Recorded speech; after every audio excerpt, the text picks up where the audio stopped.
Hello everybody, my name is Emily Delapaz and tonight I'm going to be talking about my curriculum audit. My focus was diversifying narratives in language arts curriculum specifically. So let's go ahead and keep it moving. So I wanted to first give some background about my curriculum audit. So my overall vision, my overall statement was that educators need to alter English language arts curriculum to be more representative of all of our learners in order to keep them engaged, safe, and inspired. In other words, we want all kids to feel represented and seen in the stories that they read each day in school.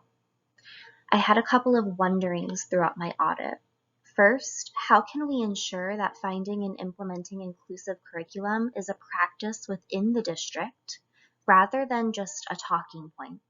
And also, what can we do to make sure that all students feel included and represented within English language arts curriculum? So through my data collection interview, which has already been conducted, I decided to focus on interviewing my district's senior secondary ELA curriculum specialist, since my audit is centered around this massive lack of diverse narratives in the literary curriculum. So I thought it would go to the top, in other words. So there are a few data collection tools that could be used in this curriculum audit. The first one I'm going to talk about is the chalk data collection. And the intent or the purpose of the chalk data collection is to make sure that constant growth and improvement is happening, and that can be evaluated, or that could happen through a curriculum auditing cycle, which you can see in the figure to the right.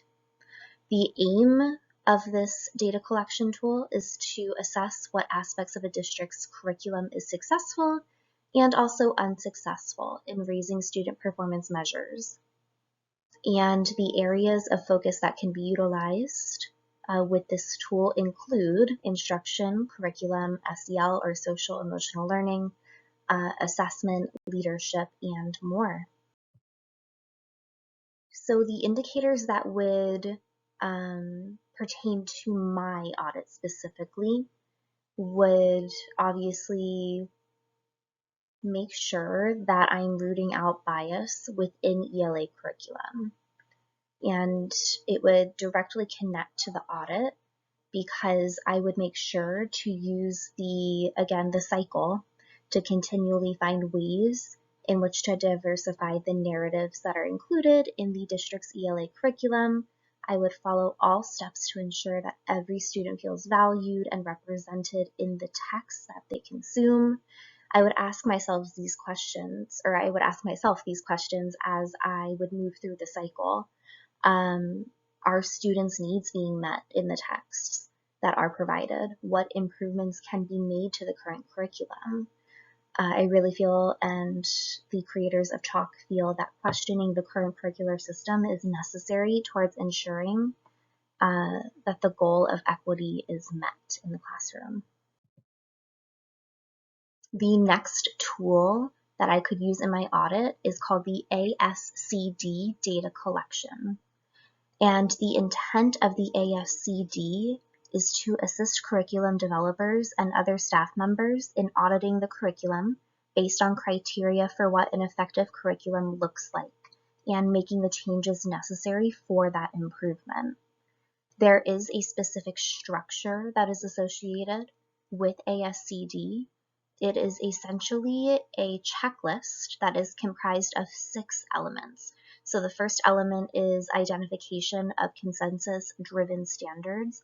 The second is presentation of a core curriculum with clearly articulated student achievement goals. I really like how they don't just say core curriculum, but they make sure to specify that the achievement goals for students need to be clearly written so that all educators and all students understand those goals.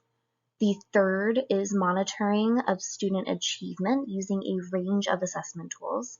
The fourth is design of learning activities consistent with the previous items, 2 and 3.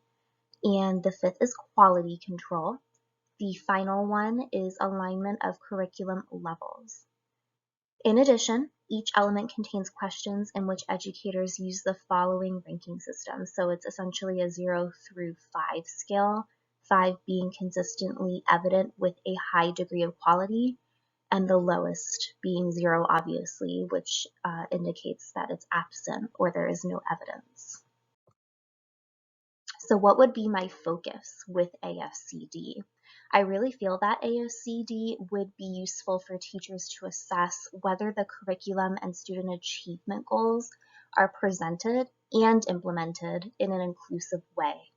I would also utilize ASCD to understand whether assessments that are tied to ELA curriculum are fair, unbiased, and truly representative of all students.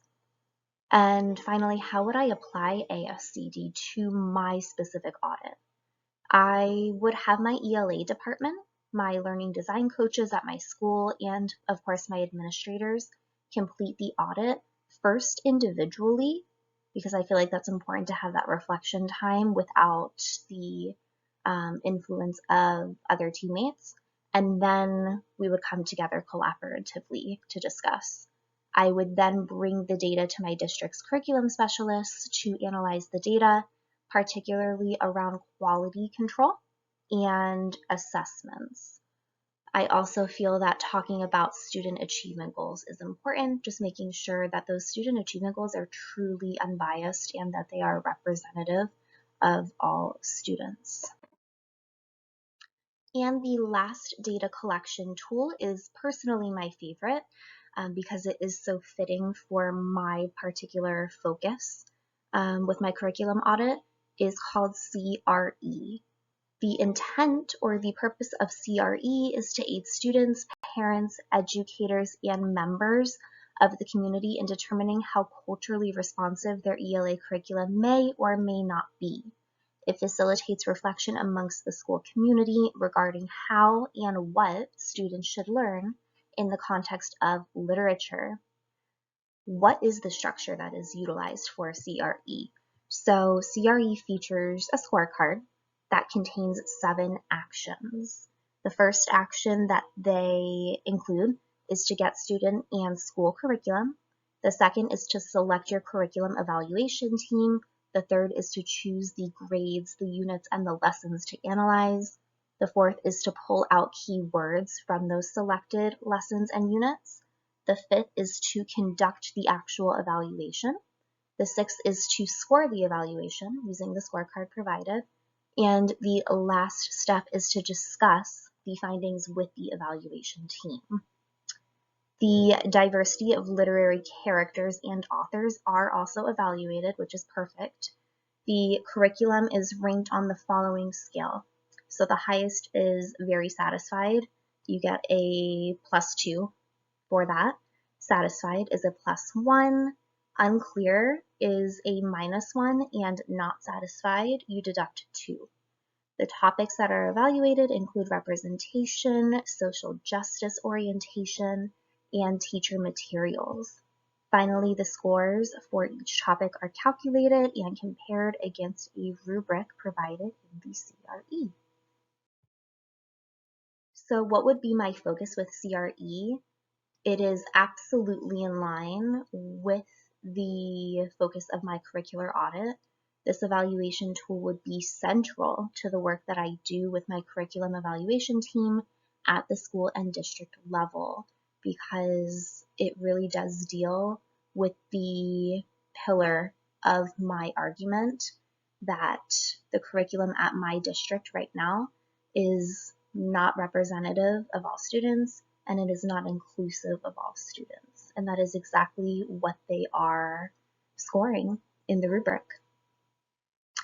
I would make sure that as I'm conducting this audit, that with my district's senior ELA curriculum specialist, I'm really implementing the full evaluation with the team that we've already started to assemble.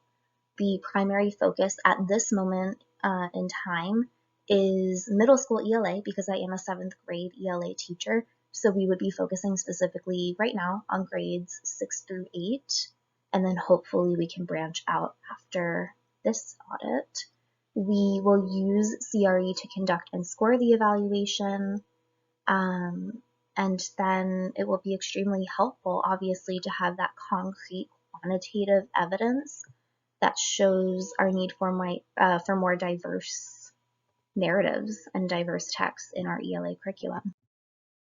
So finally, I put together my audit timeline and the data presentation. So the timeline begins with our initial evaluation meeting.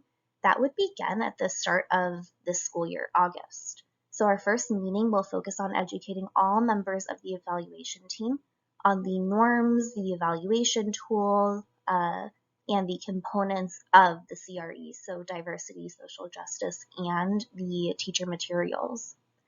Then we would conduct the actual evaluation in December. So towards the end of the second quarter, once teachers have kind of settled into the school year, the team will reconvene to officially conduct the evaluation of ELA curriculum in grades 6 through 8, like I previously stated. We will follow the CRE scorecard and rubric to guide our evaluation. The third step in the timeline is to reflect and discuss with the evaluation team. That would take place in February, so in the new calendar year. The team will meet once more to review the curriculum scores in grades 6 through 8 according to the CRE evaluation that we did in December. We will reflect on the outcomes of that evaluation and discuss our findings amongst each other. Then the last step of the timeline would take place in March or April, where we share our audit findings on a wider stage, so to speak. So towards the end of the school year, we'll review the final findings with school staff and district personnel, and then hopefully we use that data to identify an action plan as we start planning for the next curricular year. My hope is that sharing the data leads to concrete, actionable steps that will hopefully result in the inclusion of narratives that represent all students, even our most marginalized. So that is my curriculum audit. I hope that you enjoyed, and it was such a pleasure working with you all this semester. Thank you for listening. Bye.